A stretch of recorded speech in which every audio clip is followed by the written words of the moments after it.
Hey guys, Scott with Pack Rats Attic. On my way home, I caught a late shift. Actually, it was a really awesome shift. I had 4 hours to do 10 packages in rural Texas. I love these rural routes. I get to see all kinds of wildlife and flowers and green grass and gentle rolling hills and trees and old buildings and farmhouses and everything. I got done an hour and I'd say an hour and 10 minutes before I was supposed to. So I'll be home about the time I was supposed to finish. Easiest money I've made in a long time. Anyway, as I've been driving along today, I've been listening to my usual podcasts. And there were some interesting court decisions I heard about.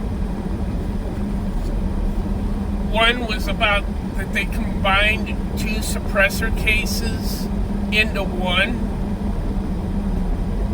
It's going to be heard. 1 mile. Turn left. And then keep left. Eyes up.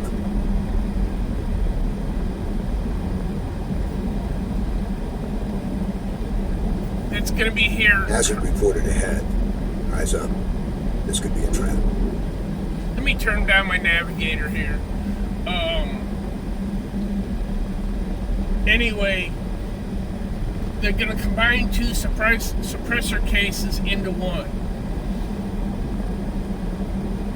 Which the gist of those suppressor cases is going to be challenging the fact they should be part of the NFA, or they should not be part of the NFA.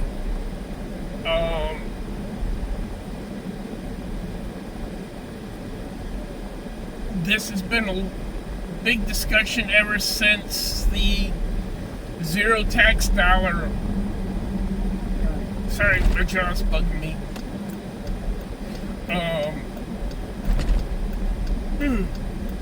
Now I get the odds. The zero tax dollar for the tax stamp has been approved.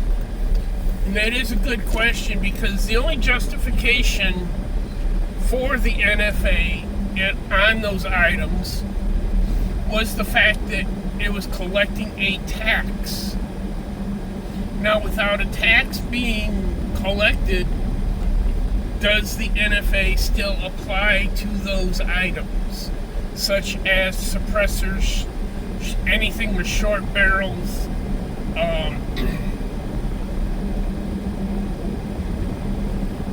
It's kind of a sticky point, because the tax still does apply to people who are SOT manufacturers.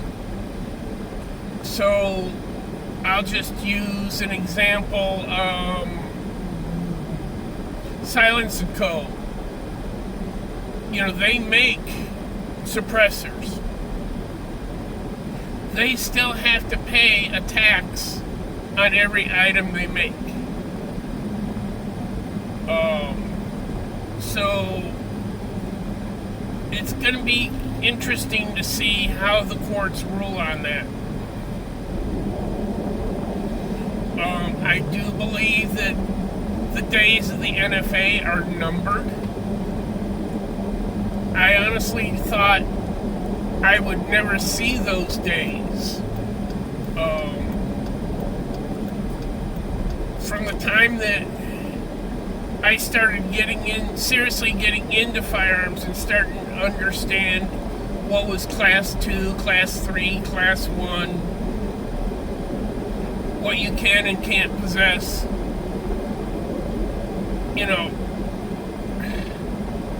It's always been that way, and I never thought that you would ever see an end of the NFA. I really do believe now the NFA days are numbered. I think the Hughes Amendment's days are numbered. I believe within, I'd say, the next 5 years, we're going to see the return of true freedom for weapons. The NFA Act is going to be gone. I'm not too sure about the Gun Control Act of 1968. However, I would like to see that one gone too, and I wouldn't be surprised if it does go. The Hughes Amendment was passed unconstitutionally, and I do believe it was passed illegally. It was passed by a voice vote. The vote was not recorded. I've listened to some of the audio that from when they passed the Hughes Amendment, the vote. Honestly, I couldn't tell if it was a yay or a nay. Somebody in that committee and also on the floor should have called for a recorded vote. I believe at that time there was not enough yays from either party to pass that amendment.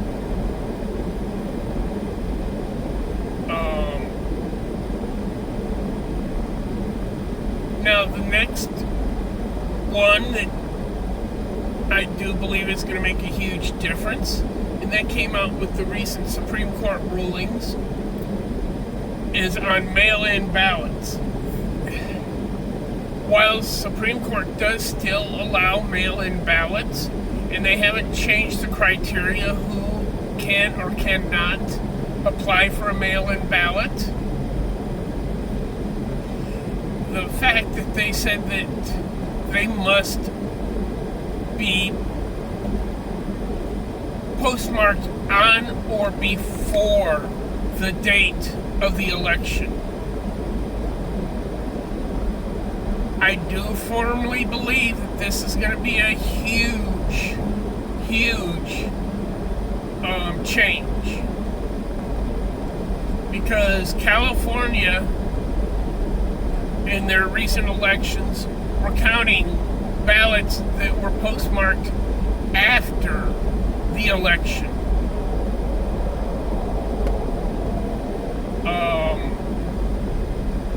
So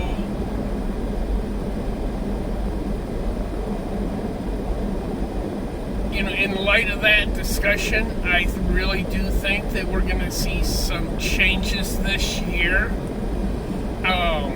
A big change I really think is going to make a huge difference is the fact that, and you can say what you want, but the fact that a lot of illegal aliens and illegally registered people are not going to be voting this year. People say, oh, it doesn't happen. Yes, it does. I grew up in the Chicago area, and it was not very uncommon for people to go to graveyards, get names, and forge signatures so they could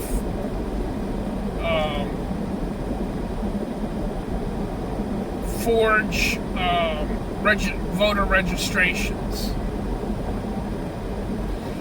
That was called the machine. The machine was quite for lack of better terms, the machine. It produced results that the ruling party, which happened to be Democrat, wanted. Are we ever going to get rid of voter fraud? No. But I do believe that this midterms is going to have a huge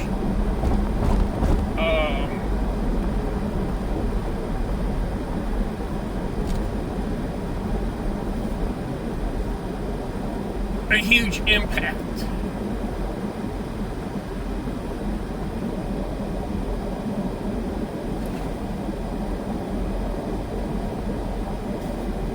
trying to turn my seat cooling on. I think I got it. Yes, this thing has heated and cooled seats. First time I used the seat cooling or the seat heating, it was a little weird. First vehicle I've ever had that had that. And tell you what, when it's cold out, you turn that seat heating on, and that warm butt, oh boy, I feel good. But going back to the voter registration, I think the big difference nowadays, again, it's the internet. The fact that there's cameras everywhere. People have caught people registering people to vote that were homeless, and I have mixed feelings on that, but they were having them registered and signed as somebody other than their name. They were paying them $20, $30, $40, $100 to register to vote for somebody else. They gave them a fake name and address, and here, just sign this and I'll give you $20. Well, to somebody who's a chronic alcoholic or hooked on drugs or living on the streets with no real income, you know what? $20 buys you a nice bottle of booze. And a lot of them, that's what they think about. So, I really do think that this year at the midterms, we, as conservatives, need to get out there and fight like we're losing, vote like we're losing, and grind like we're losing. We cannot say, oh, somebody else will vote. This midterms is probably the most important midterm elections ever. So get out there. If you're not registered now, get out there and register. And vote. If you are registered and you know somebody who's not, take them out, help them register. And if somebody who is, let's say, disabled or unable to get to the polls, or doesn't have a vehicle or something along that lines, give them a ride. Fill that car up with 4 to 6 people. If you're like me, I got a 9-passenger SUV. I'll take 9 people to the polls with me. Why not? Anyway, I think that's enough of a rant today. I will do a quick review of a couple of items I've received recently. And one I keep forgetting to do, and it's a little controversial, and I really want to hear people's opinions about it. And just like I want to hear people's opinions on these, I guess, Thursday's thoughts. I guess this is what I'm going to call this one. If anybody has any questions, comments, please make them down below. Like, share, subscribe. If you're already subscribed, share and help this message get out to other people. Let's grow this channel together. And let's make this channel not just Pack Rat's Attic and my channel. But you know what? If you have any suggestions or comments that I could cover, make them down below. Make them in the comments. Make this our channel. Make this our voice. Anyway, I need to get back to driving. I'm almost home. I got 20 minutes yet. I had almost an hour drive home. So, traffic is getting a little sticky now I'm getting back into the city. But please, like I said, like, share, subscribe, comment down below. Everybody have a good day. Make somebody's day better. Have a blessed day. And always remember your ABCs. Because when seconds counts, minutes matter. Thank you again, and have a good day.